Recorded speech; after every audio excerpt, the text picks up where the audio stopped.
দোকান থেকে মিষ্টি দই কিনে এনে কিন্তু আমরা সবাই খাই, কিন্তু সেটা যদি বাড়িতে বানিয়ে খাওয়া হয় তার টেস্টই কিন্তু আলাদা হয়। আর যখন নিজে বানিয়ে আরও সবাইকে খাওয়ানো হয় তার কথা তো আর বলে বোঝানো যাবে না যে কতটা খুশি হয় যদি এরকম পারফেক্ট মিষ্টি দই বানিয়ে সবাইকে খাওয়ানো যায়।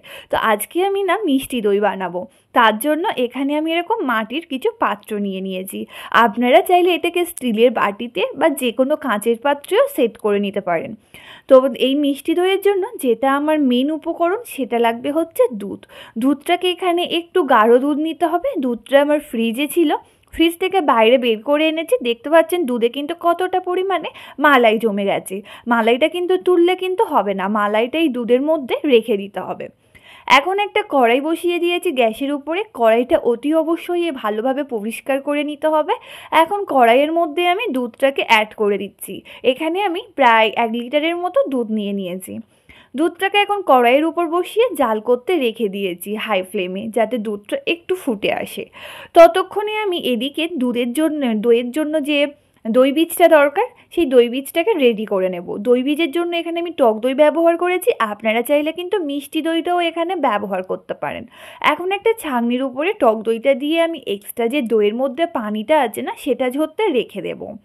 অন্যদিকে দুধটা আমার খুব ভালোভাবে গরম হয়ে গেছে, মানে ফুটতে প্রায় স্টার্ট করে দিয়েছে। সেই পর্যায়ে এখানে আমি চিনিটা অ্যাড করছি। এখানে আমি প্রায় 1 কাপের থেকে একটু কম পরিমাণে চিনি নিয়েছি। আপনারা দইয়ে যেমন মিষ্টি খেতে পছন্দ করেন সেই অনুযায়ী এখানে চিনিটা ব্যবহার করবেন। এখন সুন্দর একটা ফ্লেভার আসার জন্য এখানে আমি 3টে এলাচ ফাটিয়ে দিয়ে দিলাম।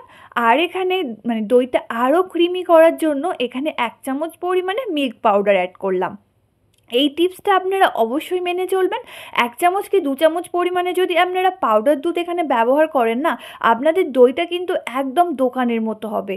তো এখন দুধটা মিশিয়ে দেওয়ার পরে পাউডার দুধটা ভালোভাবে নেড়ে চেড়ে দুধটাকে আবারও একটু ফুটিয়ে নিতে হবে।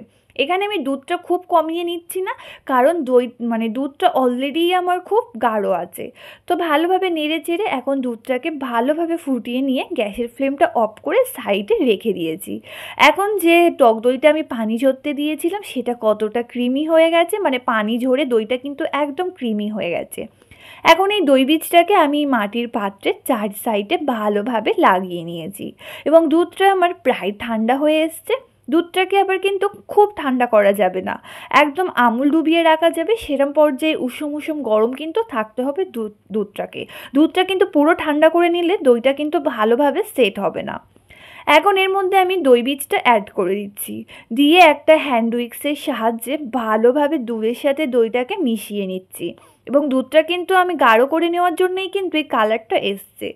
এখন এই দুধটাকে আমি দই মিশানো দুধটাকে আমি মাটির পাত্রের মধ্যে ঢেলে দিচ্ছি। তো 2টো পাত্র নিয়েছি, আপনারা যাতে বসাতে চান, যদি স্টিলের বড় বাটিতে বসাতে চান তাতেও দিতে পারেন, বা কাঁচের পাত্র এই সেম একই প্রসেসে তৈরি করবেন। এখন এরকম ছোট জায়গাটাকে আমি কাগজ দিয়ে মুড়িয়ে দিয়েছি, আর বড় জায়গাটাকে আমি একটা ঢাকা দিয়ে দিয়েছি। আপনারা চাইলে ফয়েল পেপার দিয়েও এটাকে ভালোভাবে ঢেকে দিতে পারেন। এখন উপর থেকে আমি এরকম একটা মোটা কাপড় দিয়ে দিচ্ছি। আপনাদের কাছে কাঁথা বা মোটা যে কম্বল থাকে সেটাও আপনারা এরমভাবে দিয়ে নিতে পারেন। এখন সারা রাত পরে আমি সকালে দইটাকে বের করেছি, দেখুন কতটা ভালোভাবে কিন্তু সেট হয়েছে এবং লাগছে না একদম দোকান থেকে কেনা দই, এবং খেতেও কিন্তু খুব ইয়াম্মি হয়েছিল। তো চলো আজকের মতো টাটা।